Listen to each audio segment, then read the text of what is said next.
Hello, everyone, and welcome to the Brothers Game Podcast. I am Nicolai, and this is Brian. Brian. First of all, apologies if I'm a little hoarse today, but good enough to record, I guess. But anyway. You're welcome, ladies. Yes, hello. I can go extra deep now. Okay. Brian, how's it going? It's going good. What's up?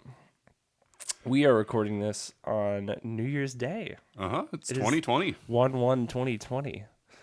We recorded our first one the day after Christmas. Yep. And speaking of, that's one of the things I wanted to talk about today was our video game Christmas spoils. Mm-hmm. Because there were many. Yeah. Do you want to start or? Yeah, sure. Okay. Okay, well, I have to think about it. I got some cool stuff, definitely. Well, I'll start with what you got me, which is what I'm very excited about. I haven't actually put it in yet because I was playing Pokemon Silver. Right. But Brian here got me Zelda Link's Awakening for the Switch remake, which is insanely cool. Do you know anything about it, Brian? Not really, just the cover art. Yeah, and you didn't play Link's Awakening, I'm guessing? No. The Game Boy one. So I actually played some of the Game Boy one because I had heard that a lot of people just love it. A lot of people say it's their favorite 2D Zelda game. Mm-hmm. And I was pretty surprised by that. So I got the original Game Boy one, and I enjoyed it. I didn't finish it on the Game Boy because I didn't have the DX version. There's actually like a DX Game Boy release that was more of a Game Boy Color game, and they kind of just improved some things.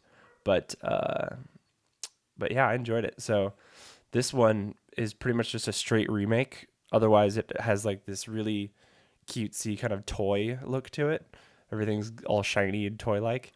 Yeah, I noticed that on the cover art at least. Link is adorable in it. So, and there's like kind of this cool, like I don't know, blur around the edges of the screen.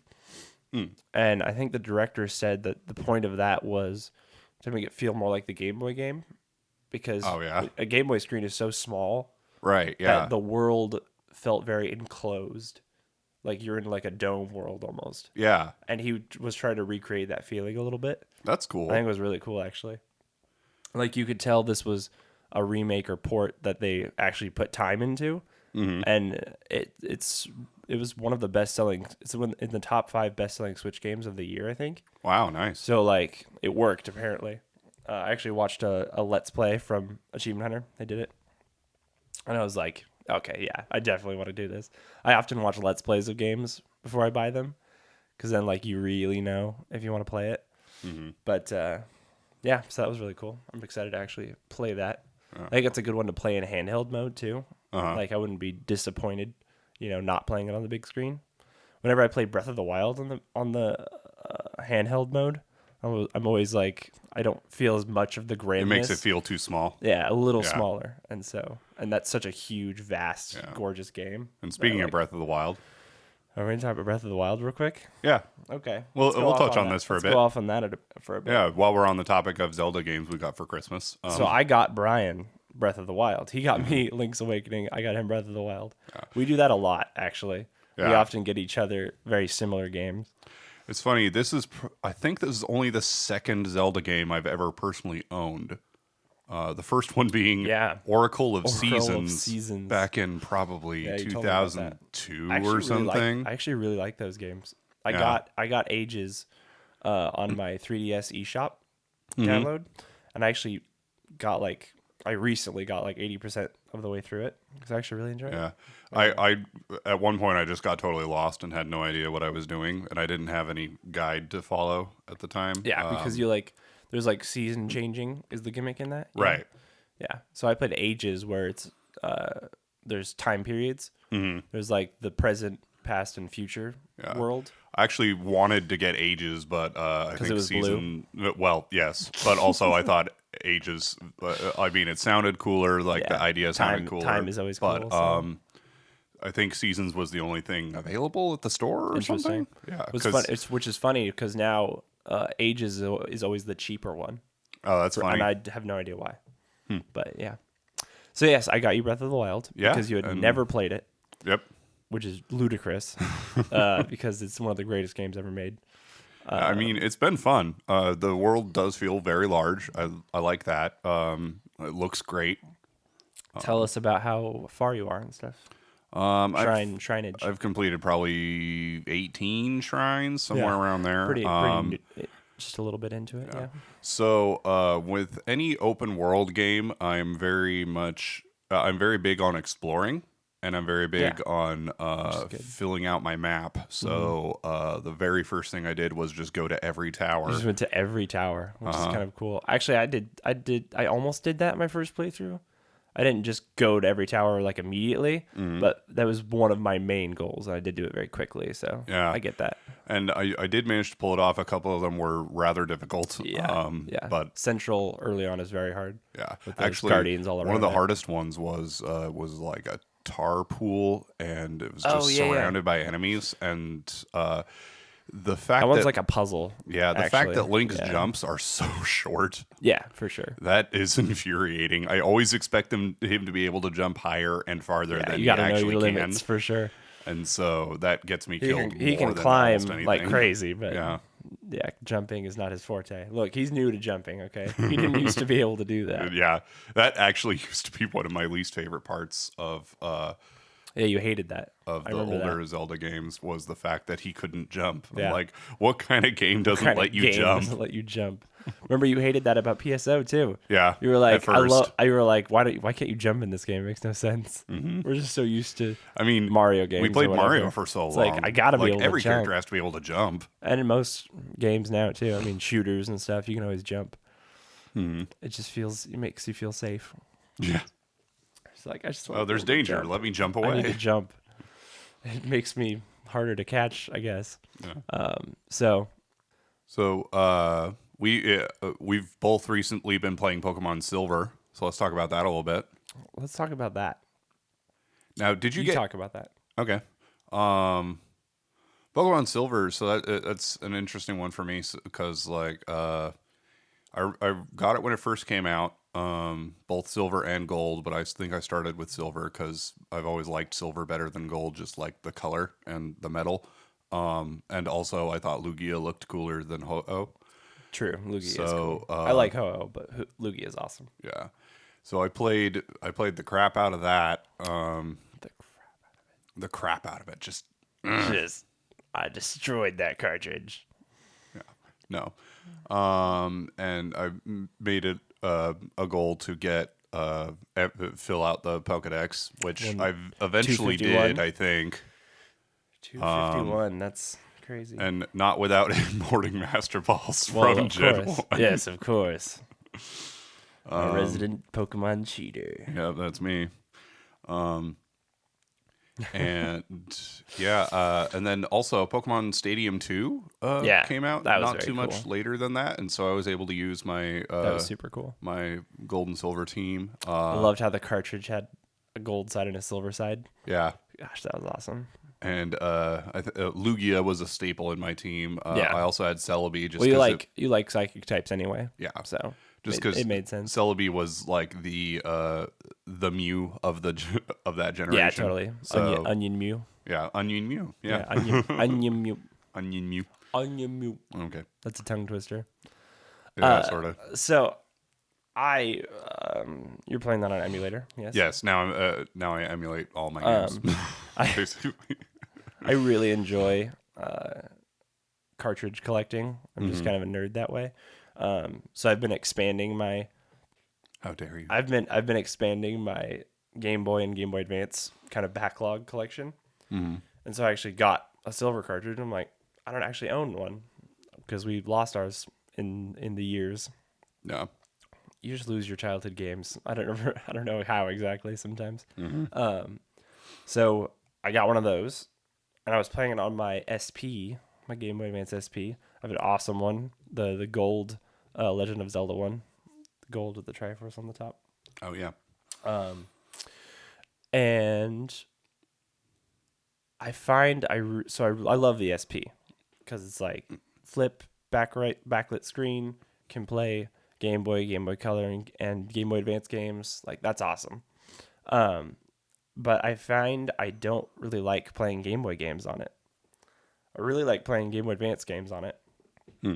But I miss, one, the feel of a Game Boy Color, and mostly the buttons, though, because I really like the larger, like, pill buttons of a Game Boy Color compared to, like, the buttons on an SP are so flat, and they just kind of click a little bit. There's not, like, that satisfying push of, like, an older console. Yeah, just like the tactile response. You know, like the A/B of a N64 controller is more like a Game Boy Color.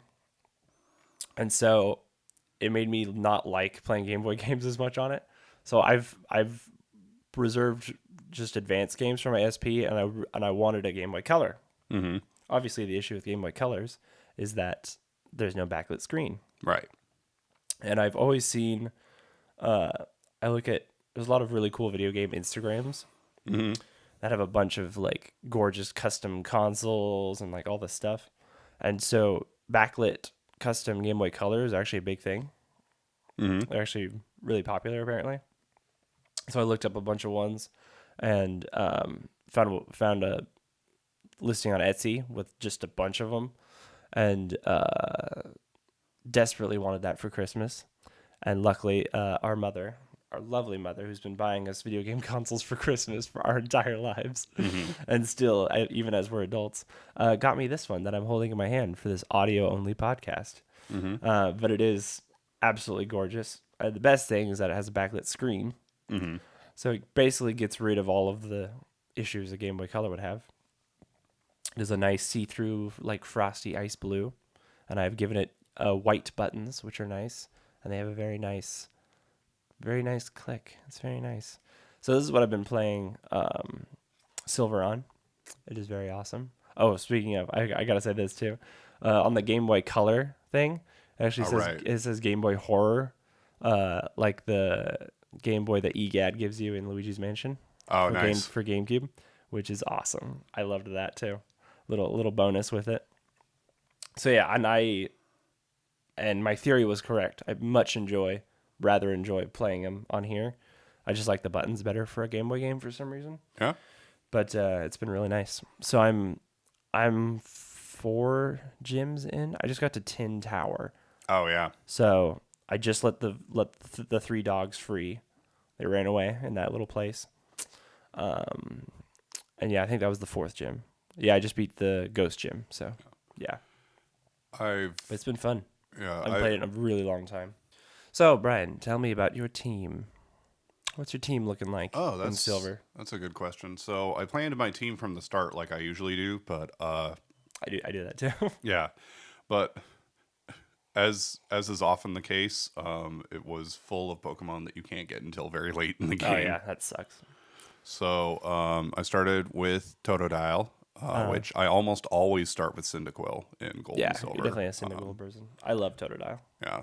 I'm normally a water starter person, so. Yeah, because I wanted for Alligator because he's a good water type. He's just really strong. And because he can learn Ice type moves, which Ice type is very useful in Gen 2. Yeah.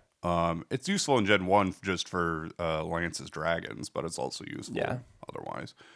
I've got, I always get a Mareep because Ampharos is great. Yeah, Ampharos' special is ridiculous. Mm-hmm. It's so slow, though. It's a little slow, yeah. It's usually worth it, though. You just say, okay, I'm just going to go second, and then when I do, I'm going to destroy my opponents. Accept you're going second. Yep. I've got I got a Fanpy late on the run through, and now I have a non-fan. Non-fan's good. Do I have a... What's his typing? He's ground. What ground. else is he? I think he's just ground. Pure ground. That's nice. I did get a Spearow because even though I could have gotten a Hoot, Spearow's stats are just so much better. Spearow's better. Even though I love Noctowl. Yeah. I don't remember what else I had. I'm also a little tired. We like pretty much just woke up, so memory is not the greatest right at the morning show podcast. Turns out we're not exactly morning people. Early on January 1st. Okay. Yeah. And we don't even have the excuse of being hungover because we didn't even drink last night. It's often I forget my 6th one.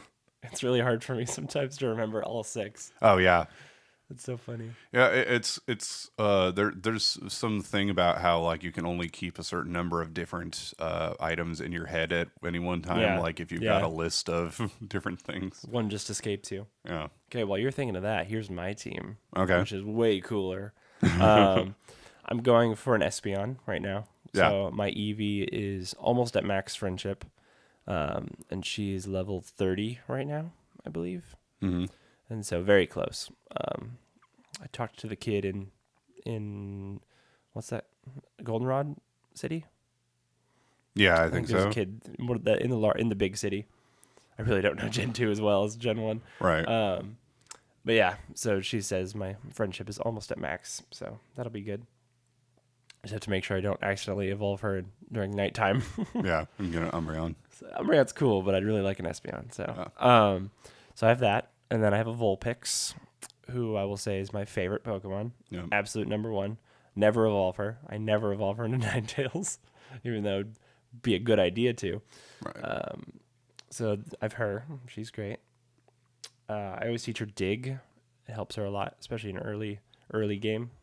That always because Ember is so horrible. That always pissed me off in Pokemon Stadium when a fire type would no Dig. Yeah, that was awesome. It's awesome.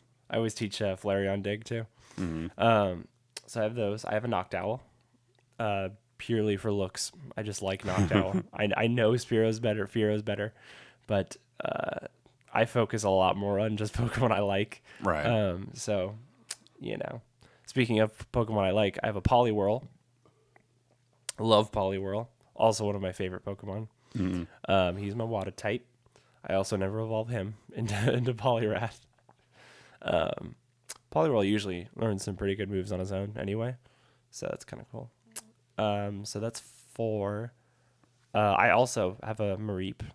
It's a Flaffy now, but I also have that because he's just good. He's one of the. I don't actually love electric types that much, which is kind of weird. But yeah, you're a lot more of the electric type person. Yeah, I love electric types. Yeah, and I don't know why I'm not as much into it, but Mareep and his line I like. So, how many is that? 5? I'm forgetting my 6th right now. It's happening right now. I remembered one more of mine, okay, Hitmonlee. Hitmonlee. Yeah, okay. That's a classic of yours. Yeah, I got a Tyrogue, evolved it into Hitmonlee. Which is great because you're like a Hitmonlee person and I'm a Hitmonchan person. So, yeah. That's funny. Hitmonlee is very much a glass cannon. He has no survivability, but he hits really hard. I just love the elemental punches of Hitmonchan. Uh-huh. I just think that's cool. Hitmonchan's more versatile, that's true. Yeah, especially he's really good in Sword and Shield. Yeah. I have him in that, and he's a boss. Oh, I do have a Houndour, which you have to wait all the way until you get to Kanto to get one. Yeah, but Houndour is really good. Yeah. And Houndoom especially, but I mean, it's evolved into a Houndoom, so I do have a Houndoom now, but yeah. Where do you get it? Route 7 between Celadon and Saffron. Nice. So even a little late into Kanto, and even yeah. Although once you're in Kanto, you're almost unrestricted in where you can go. You do need to. Oh, that's cool. There's like basically a quest you do to get to be able to do. You have to do the power plant thing to make the train work, and then you can listen into the Poke Flute station, so that when you encounter Snorlax, you can wake him up by changing your radio to the Poke Flute station. There's a radio that just plays the Poke Flute? Yes. That's brilliant, actually. Yeah. Man, why didn't they just keep that forever? Never need awakenings ever again. I don't think you can use the radio in battle, though, so a little less useful. Well, that doesn't make any sense, does it? What do you mean I can't play my radio while I'm fighting? What's this? What is this? How do I play my theme music? This is ridiculous. That's awesome. Guess what? I still can't remember my 6th. It must not matter that much. Yeah. Maybe I don't least like it. Important Pokemon on your team. Maybe I don't like it very much. Who knows? Mm-hmm. It's probably an awesome Pokemon, and I'm going to feel horrible for saying that. Yeah. Well, did I not say 6?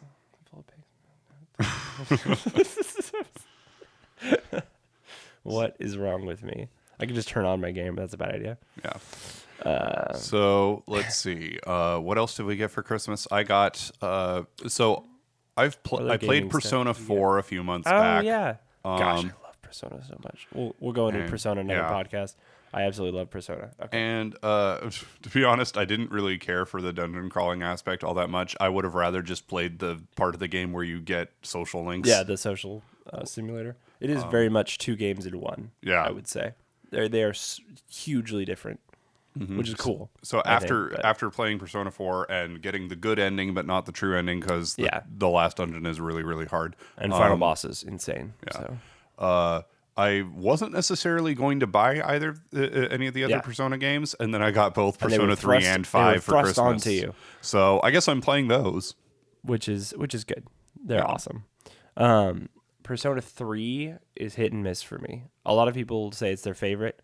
It's the classic. I always compare Persona 4 to FF7 and Persona 3 to FF6, where everyone's like, "Oh no, the real best one is Persona 3." Just like they say with FF6, you know?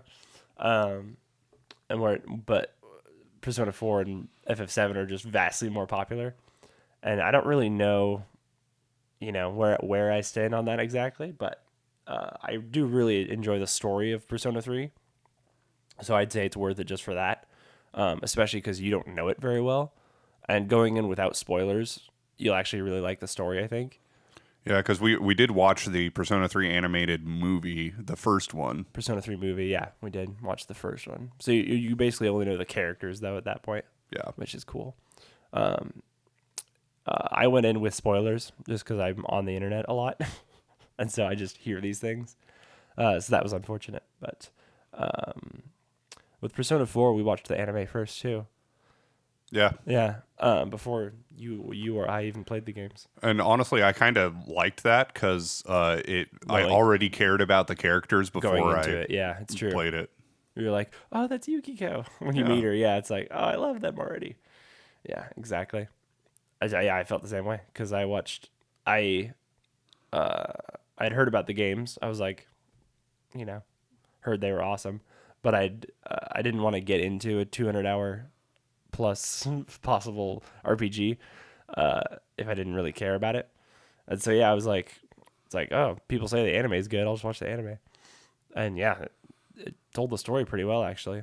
Now having played the game, I was pretty impressed with how they told the story in an anime. I don't think that happens very often with games, getting good anime of the whole story. Yeah, I can't even think of another one. See, neither can you. Nope. So Persona 3 is good. Maybe Tales of Zestiria, although I haven't played the game, so I can't compare the two. You've seen the anime, so maybe it'll be a Persona story where you enjoy the game now because of it. Mm-hmm. Speaking of that, I just bought Tales of Symphonia with the Amazon gift cards I got. Symphonia is really good. Mm-hmm. Did you get which version? The GameCube one. GameCube one, nice. I played the Nintendo DS remake, which people said was actually really good. I heard it was a very good port / remake / whatever. And it's very good. Very good JRPG. I'm glad it was my first Tales game because they're a little weird. They're a little unique, definitely among JRPGs. So, I think you'll enjoy that one. Yeah, I've got my gaming backlog is almost entirely JRPGs. Yeah, mine too. Yeah, we definitely missed the boat on previous ones. I really want to play. They just came out with a Switch compilation of all the Secret of Mana games, called the Collection of Mana. Have you even heard of Secret of Mana? No, I've never heard of this. Oh my gosh, everyone just raged listening to this. Okay, it's the first one was on Super Nintendo, and hailed as one of the greatest JRPGs of all time. So you should definitely try it. Add that. How have I not heard of that? I don't know. Add it to your exhaustive backlog. Yeah, sure. So I'd like to get that because there's a Switch collection of at least 3 of the games, if not more. So I'd really like to play that because I haven't played it either. If it makes you feel better, I've at least heard of it though. I have played the other classics kind of from the SNES. Like I love Chrono Trigger. I love there's one for Game Boy Advance that's very good called Golden Sun. Oh, that one I've heard of. That one you've heard of, yes. That's a really good JRPG. It's pretty easy, but I actually kind of like that. I kind of like that it's not kind of like Chrono Trigger, where in that it's just a good JRPG without being stupidly hard, which I like. So, okay, we'll start talking about our backlogs a little bit. So I've been building up a gaming backlog over the years, and recently I was like, okay, so there's. Did you bring up a list? Did you just bring up a spreadsheet? No. Okay. No, this is all mental, so okay. I'll have forgotten half of it. He's a spreadsheet guy. Yes, I am very much a spreadsheet person. And so I've been building up a backlog, but just probably in the last 2 or 3 years, I thought, there were about a bunch of great games that came out over the years that I never played, and I want to start playing some of them. And so I've been putting together a list of a bunch of older games that I wanted to play. One of them was the Tales of series. Yeah. I want to go through and play most of the Final Fantasy series. Yeah. All the ones you missed, kind of. Mm-hmm. Because you haven't even finished 9, and I'm pretty sure that's a sin. So you're going to need to change that. I need to finish 6 first.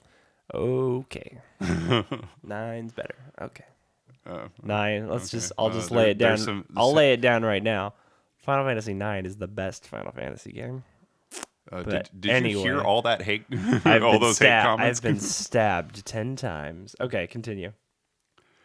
So, there were the list of games that I haven't played is almost all JRPGs. Yeah.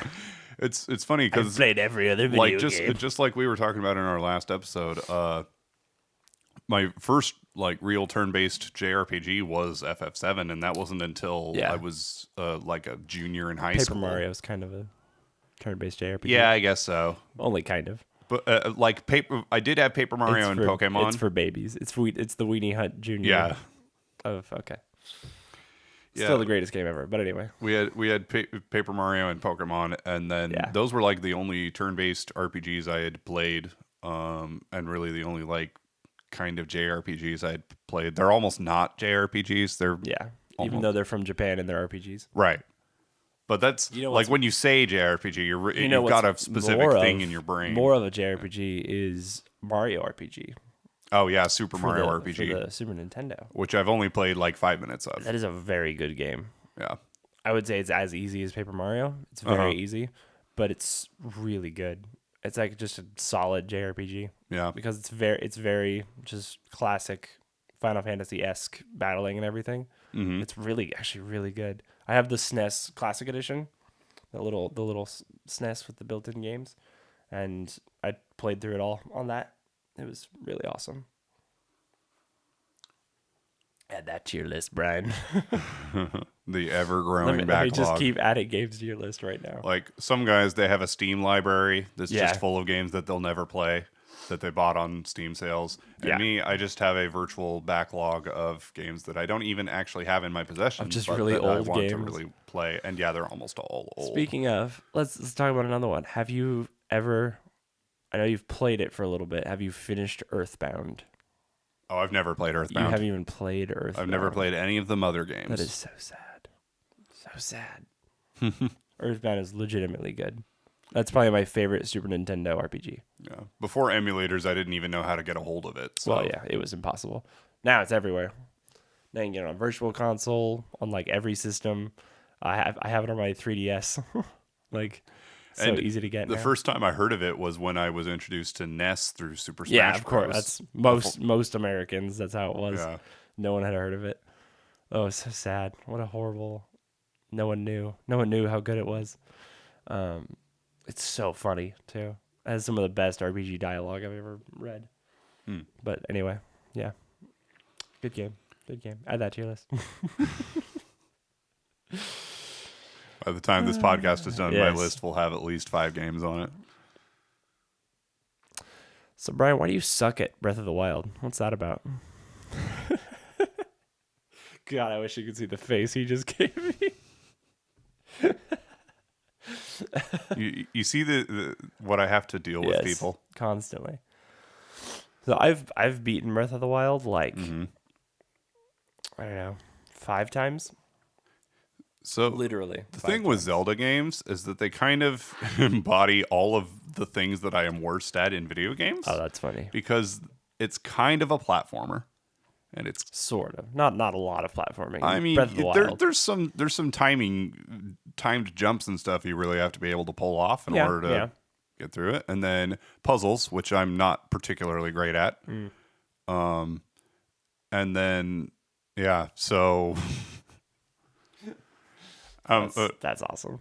And when it comes to open world games like this, where there's a difficulty scale and monsters get stronger in certain areas, I'm used to just killing things for experience and just getting stronger through that route. But in this game, it's like open. Yeah, you have you don't have like stats that go up. You have your heart containers. Right.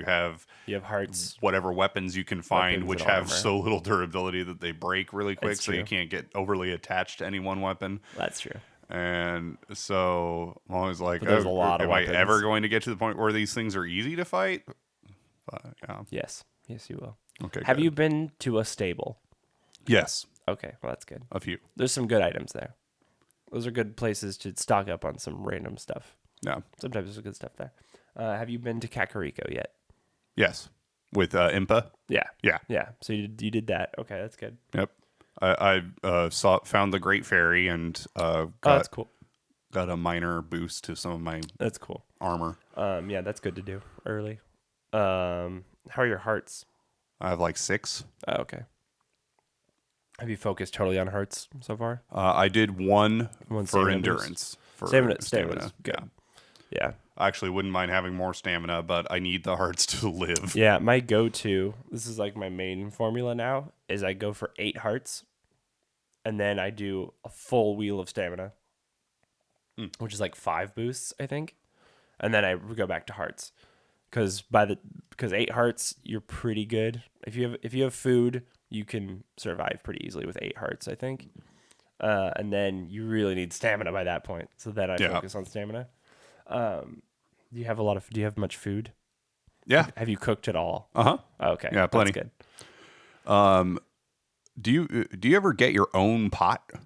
No, you always have to find them. Oh, you always have to find them. But there are tons of them. And every stable, every village has them. Yeah. So you can buy a house eventually. Oh, that's interesting. In Hateno village. Costs a lot of rupees. Yeah. But there's a pot there. Just go to your house. So you do have your own, food. Yes, just not one you can take with you. And then, but it is Link's pot. Oh. And then you just say, screw this world. I'm just gonna live here I'm in my just little gonna house. Live here. Ariana said that when she bought her house. She's like, I'm done. I got a house. I'm good. Yeah. That's our niece. Our niece. She's playing it and she loves it, which is awesome. I was very proud. I got her the Breath of the Wild Creating a Champion book for Christmas. She was so excited. That book is awesome, by the way. It's mostly behind the scenes stuff and just art and stuff. Super cool book. So the first beast you're going for was the one at Zora's Domain? Yeah, but that's just because I happened to come across that side quest when I was going for all the towers. So really, that is the best one to start with, actually. So, oh, really? Oh, okay. Yeah, I think so, at least. Even though there's a Lionel, you don't actually have to fight the Lionel either. Yeah, he's actually he's not super hard to dodge. Yeah, but he runs very quickly. He does run very quickly. Yeah, Lionels are not pushovers, especially that early on. Have you found many Koroks? Only like 3. Oh, okay. Gotcha. You really got to know what to look for. When I haven't been looking for them really. In fact, a couple of times I just randomly picked up rocks and they were there. They were just there. Oh, okay. They're usually in very obvious rocks. You're like, that rock looks weird. That shouldn't be there. Yeah. Type of thing. Well, if you can find Hestu, the really big Korok with the maracas, he's on the outskirts of Kakariko Village, and he actually upgrades your weapon slots. Oh. So you can hold more weapons. Interesting. And so that's super useful. So you just haven't found good weapons, or what? I don't understand why. I don't know. I have the flame sword. It's got like 34 power. That's kind of cool. They break pretty quick too. Actually, this one doesn't seem to be breaking very quickly. Less than the cheap ones. Yeah, I don't know. I just explore until I find tons of good weapons, I guess. I mean, that's what I'm doing too, is exploring. So yeah. Now I'm just hunting down shrines, basically. Yeah. That's good. You find good weapons in shrines too, often. Yeah. Yeah. There's always a chest in a shrine somewhere, besides the main one in the last room. There's sometimes one in the last room with the monk. But otherwise, there's usually at least one chest somewhere. And those often have good weapons as well. So we've talked about backlogs, but what's our plans for 2020, you think? What do you think is the... What games do you want to play soon? Let's see. Most excited about. Playing obviously the Link's Awakening I just got. I haven't played that yet. I'd really like to 100% that. Hopefully, it's not super difficult to 100%. So I'm definitely gonna go for that. I'd really like to get Luigi's Mansion 3 still, too. I've heard really good things about that. I loved the first game. First game is absolutely amazing. Second game's not bad. The 3DS one. I only played it. I played it finally when, like a lot of people, I played it when Luigi's Mansion 3 was announced. And it was okay. The mechanics were good, but like a lot of people, I didn't really like the segmented aspect of it. It's basically just levels instead of just an open mansion. Which was kind of not as good. But I've heard really good things about 3, so I really want to play that. And then the other biggest thing is the Kingdom Hearts 3 DLC. Oh yeah, the Remind. Remind. Yeah, I'm looking for really that too. Really excited for that because we're nerds and I love Kingdom Hearts. Yeah, when the I even liked 3, so I'm in the minority. When the Story So Far and Kingdom Hearts 3 came out, I just went one game at a time, went through the whole thing. Just blew it. Yeah, blew through it. For Chain of Memories, I just watched the cutscenes online. Same with Dream Drop Distance. With Chain of Memories, I looked up videos. This is very recently. I looked up videos and like just people trying to understand the card system and actually what's good and how it really works. And after that, I felt a lot more confident in it.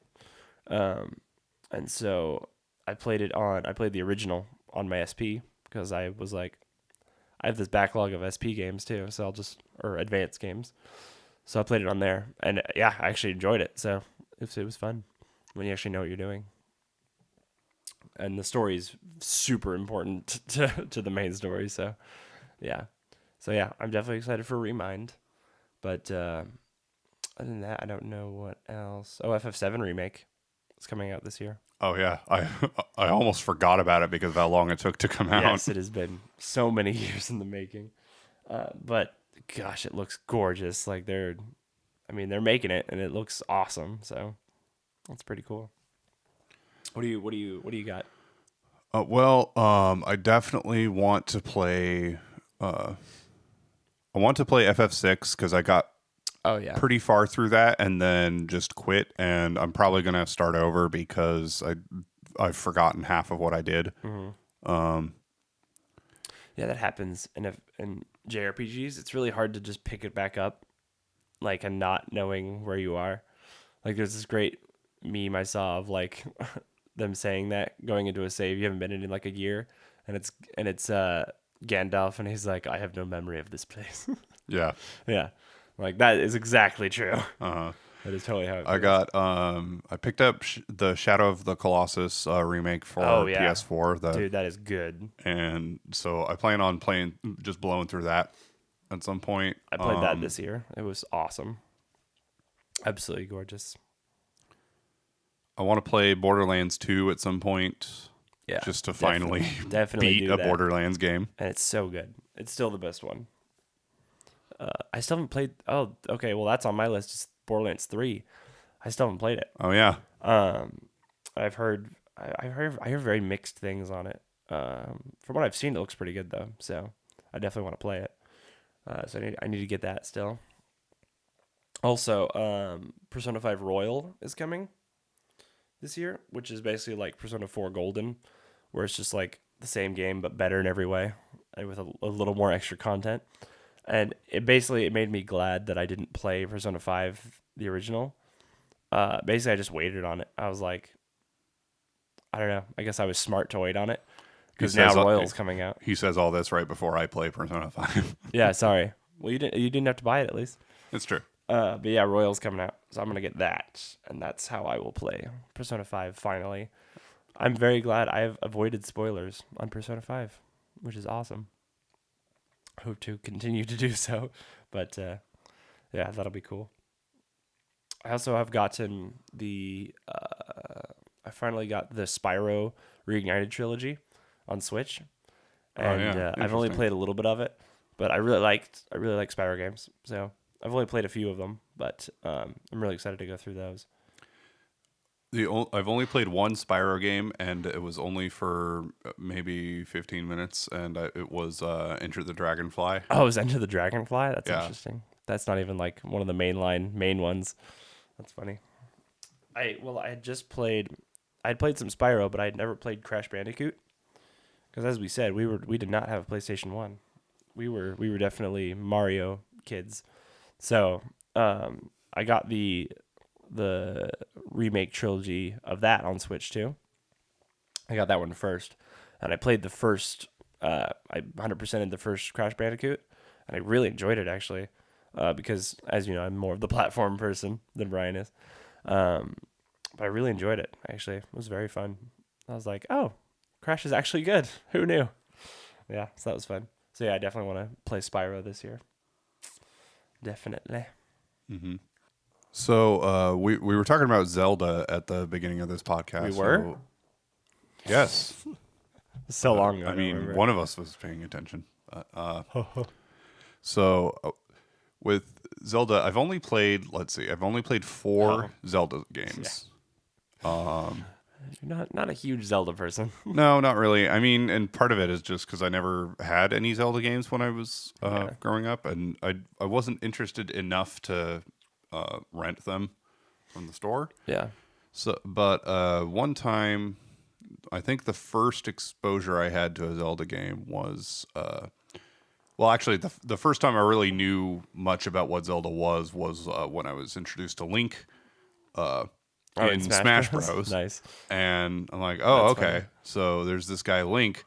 There's this guy. Well, his name is Link. Just like most people, I figured that in The Legend of Zelda that the main character would be Zelda. Zelda's a girl. So, what if Zelda was a girl? Yeah. Crazy. So I'm like, oh, okay, Link. And then later I learned, oh, okay, Link is the hero of The Legend of Zelda. Who knew? Oh, okay. And then Zelda's the princess. Got it. All right. Got it. It's like if they named Mario Super Peach. Super Peach. Yeah, exactly.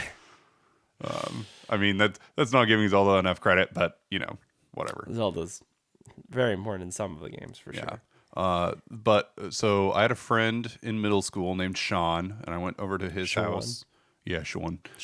He had both Ocarina of Time and Majora's Mask. Both? And was he rich? I'm just kidding. He was a little bit. I watched him play a little bit of both. Yeah. He did the fight with Ganondorf. Oh, wow. In Ocarina of Time, nice. And then showed me some of Majora's Mask. So did he show you the whole game or just the ending?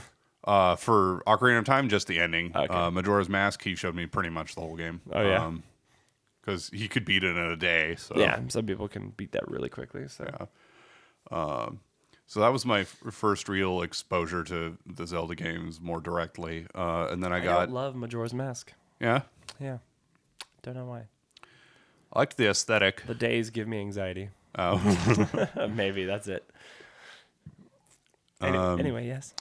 I had, and then I had Oracle of Seasons for a little while because Seasons and Ages came out, and I'm like, oh, that looks pretty cool. And I I had a Game Boy Advance with hardly any games for it, so I thought, okay, here's the excuse to play a game on my Advance. Excuse to play a game. That's what we do here. We play games. Yeah, so I played some Oracle of Seasons, and I played it until I got stuck. And then just in the never again. Just a few years ago, you were like, "Okay, Ryan, play Ocarina of Time," and so you please play a Zelda game. Lent that to me, please. And so I played that for a little bit, but and then didn't finish it. Yeah, no, didn't get anywhere near finishing it. I didn't even get to the water temple. You should get the 3DS remake for your 2DS. That might be the best way to play it. Yeah, I don't know. Would it work well on mobile, you think? Yes. Yeah? I love the 3DS remake. Well, it looks better. Even though it's on a handheld, it looks better than the N64 one. So, but anyway. It's also cheap. So. Yeah. And then now Breath of the Wild. And now Breath of the Wild. And that's it. You haven't played Wind Waker? No. Gosh, who are you? What's happening? Who are you? What is this? But Brian, that's the best Zelda game. I don't think you know this. Yeah, I keep But Wind hearing Waker that. is the best Zelda game. I keep hearing that. And also, there's some more hate comments coming in for you. Let them pour. Let the hate flow through you. Do it. Do it. Strike me down. Do it. Wind Waker's the best, and you're just crazy. Breath of the Wild, second best. Whatever. Third best. You want to know what the third best is? Huh. I'm ready to get stabbed again. Skyward Sword. Oh yeah, I know you liked Skyward Sword. Third best Zelda game. Yeah. It's just a fact. It's just a fact. Love the aesthetic. Love the dungeons. Love the. Even the motion controls are pretty good. So. I did not like the motion controls in the Wii version of Twilight Princess. Those are bad. Yeah. Yeah, Skyward Sword is far improved from that, but GameCube Twilight Princess is a lot better. That's why the HD for Wii U is good. Oh, the HD Wind Waker for Wii U. It's so good. Just take the best game and just tweak, just add a couple little things to make it even better. Amazing. How did they do it? So do you remember what your sixth Pokemon is? Well, first of all, you just need to play more Zelda games. But yes, actually, I did. Because I looked on my Game Boy and I realized that it was my starter that I forgot. Like an idiot. And did you start Totodile or? No, I started Chikorita. Ah. I actually love all three of the Gen 2 starters. And so I was like, yeah, Chikorita, why not? So I have a Bayleaf now. Bayleaf's good. Bayleaf's real good. Yeah, it gets Razor Leaf at a really early level. That's pretty good. That Razor Leaf's good. Yeah. That's my team. yeah. I too also have liked the Gen 2 starters a lot. Yeah, just all three are I like their design. Great designs, yeah. And so in Gen 1, I always started Squirtle. Same. Almost every time. Just the obvious choice. But in almost every gen since, I've chosen the fire starter. Yeah. I mean, most people do. They're usually the strongest. It's not that I don't like Charmander. I do. Especially it's just, in 3, 4, and 5. It's just that in Gen 1, like, a flying type is just as useful as a fire type. Yeah. And I want Squirtle. Yeah. But once Steel comes into play, fire becomes a lot better. Yeah. Yeah. Yep, it's true. Yeah, in Gen 3, I didn't like how strong Blaziken was. He was pretty broken. He is just so strong. Even just Combuskin, you're just rinsing everything. I feel like Gen 3 is when Pokemon started getting a lot easier. Oh yeah, you think so? I feel like it because like in Gen 3 they gave you this really powerful starter. Yeah, it's when starters became extra broken. I feel like. I like Mudkip for Gen 3. I'm pretty much always water starter. Except for Sword and Shield. My favorite is actually Grookey. I actually really like Grookey in Sword and Shield. I think we should save the Sword and Shield discussion for another podcast. Although that was another one we played not fairly recently. Very recently. Well, we'll probably talk about the next one maybe. Yeah. But for real, by the way, again, this Game Boy. Shout out to Game Changer Mods on Etsy for this Game Boy. Very, very well done modification. Very good backlight screen. Very cool. Very gorgeous. Well, Brian, you good? Is that it? I think so. I think we can call do it. for our second ever podcast. Well, thank you guys so much for listening. If you are listening, which if you're listening, you're listening. And with that, Brian, would you like to sign off? This is Brian signing off. Take care, everybody. This is Nicolai also signing off. Goodbye and thank you.